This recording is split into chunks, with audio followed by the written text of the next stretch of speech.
Hey babes. So I wanted to jump on here quickly to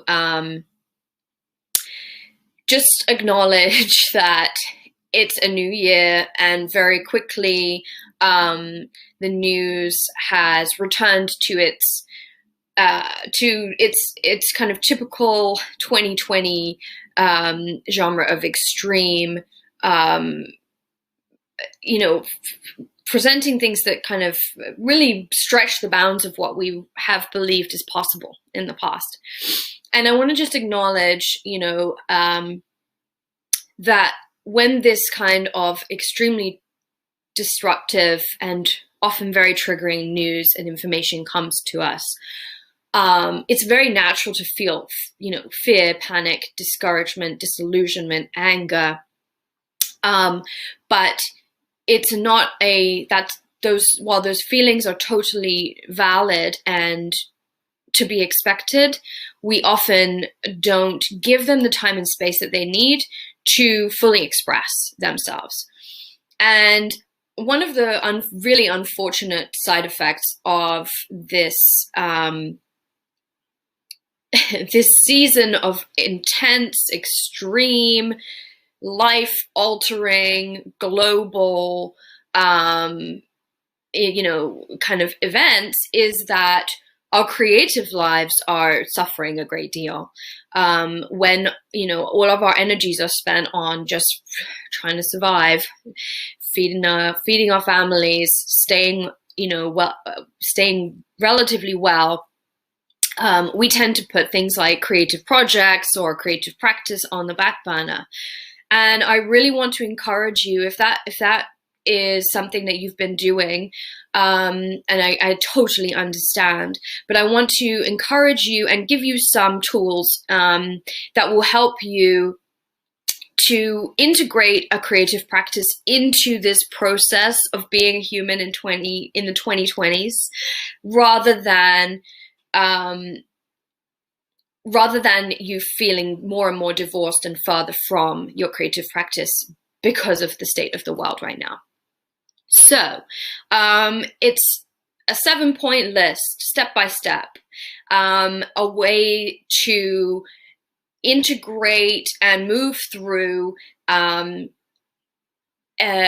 experience of being confronted by a really scary or disruptive piece of news, and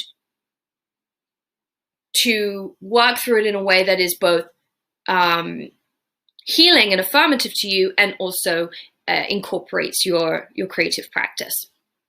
So, first thing is first. When you go on to social media or read the news and you find out about something that's going on that's really, really triggering, take the information that you need, that it should be about this much, and then take yourself away from the source. Do not spend the next hour or 3 hours scrolling, watching live updates, getting lost in that experience. By all means, go back to it after you've done these 7 steps, if that's what you feel ready and called to do. But in the moment, acknowledge that your brain and we're supercharged to in fight or flight mode. And that can be very, very damaging and very disruptive to the nervous system. It's ultimately, the impact goes far, far beyond if you don't acknowledge and move through the initial feelings in the moment as soon as possible.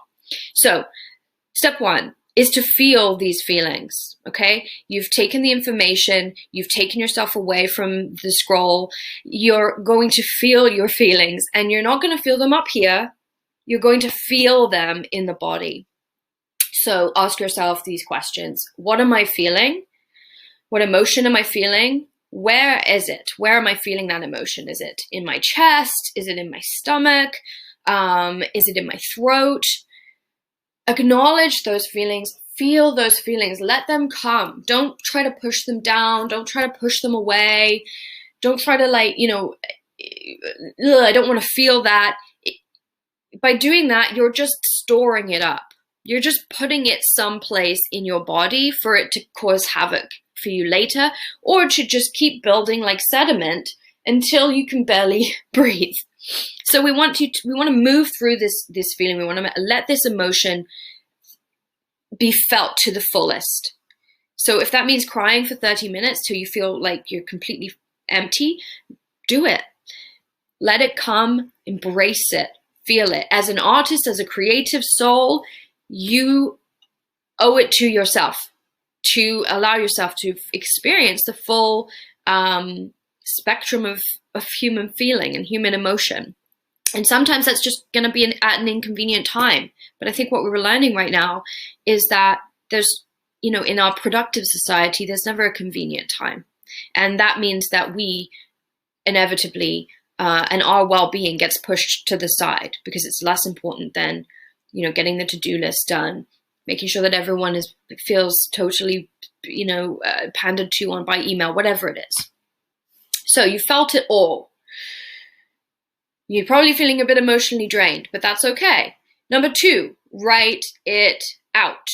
Okay, and this is where this creative practice is not just, yes, you may want to write a book, or you may be writing a book and you've totally stalled because of the situation right now, but that's not the only way to feed your creative practice. In fact, the most direct and powerful way that you can feed your creative process is by coming to the page when you are feeling intense feelings and intense events.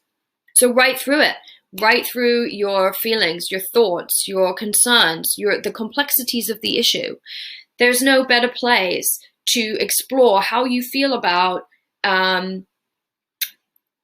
a complex, multifaceted situation than on the page. And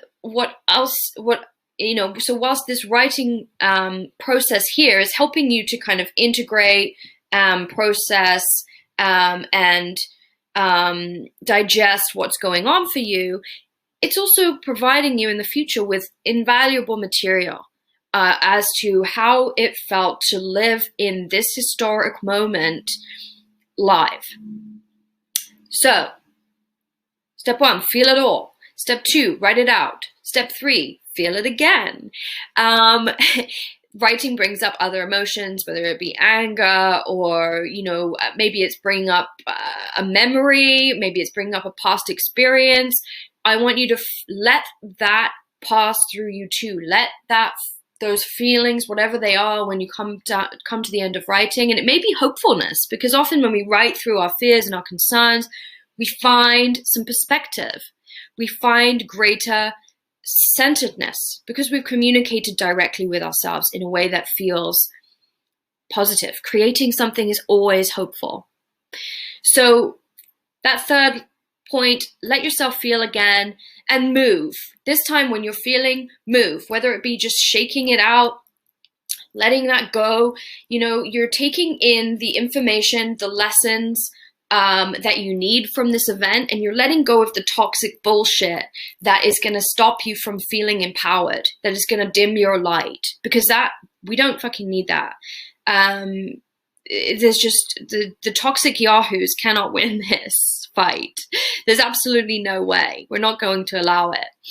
So feel those feelings, let them out, whether it's like, as I say, just shaking it off or going for a run, dancing around the living room, punching a pillow or a punching bag, whatever it is, feel, move. Number 4, ground with a meditation. You can just Google or YouTube it, grounding meditation, and I'll be going into more detail in another post about how incredibly powerful grounding is. But for now, just know that grounding allows us to come back to our center. It allows us to find that place of stability, to be the eye in the storm. And that in turn allows us to move on to number 5, take the space that you need to process this information, this new paradigm shift, and give yourself that space to really honor the experience of what you're going through, and commit to a time when you're going to sit down and then take action. So you've given yourself the space, and then by doing that, you're also committing to an end point. So if you need 24 hours or 48 hours before you just decide how and where and when you're going to take affirmative action from a place of strength and empowerment and energy, that's great. Take that time, honor that time, and then honor the commitment that you've made to come back to it and decide how you're going to contribute to the cause. And that brings us to our last point, 7, take action. Take action in your community, however that looks like for you. If, for instance, you are a person of color, that will look probably like taking care of yourself, your family, your friends, your community. If you are if you're a white person, it might look like, well, it depends on what your resources are. Do you have time? Do you have money? What are your gifts? You can donate and set up a regular monthly payment to an organization or several organizations that you know are working on the front lines to combat white supremacy, to combat environmental degradation, to whatever you believe in, whatever your cause is that you believe in. Or join an online community or even a local community that is working directly in the causes that you believe in. And that's it. Those are the 7 steps. Trust me when I say they work. This is, for me, a foolproof process that prevents me and protects me from the kind of burnout that we were also susceptible to, and many of us, including myself, fell prey to in 2020. I want you to feel like I want you to permit yourself to take the time and the space that you need to feel this experience, get clear and strong and right with yourself about how you feel and how you want to take action, and do it in an intentional way that honors your capacity and that honors your capability. And you're going to be your capacity and your capability are going to be a great deal higher, a great deal larger if you take this time for yourself now to go through this emotions, to honor your humanity and the fact that these things are deeply affecting. So that's it. I'm sending you love. I'm wishing you a restful weekend. Take care and speak soon.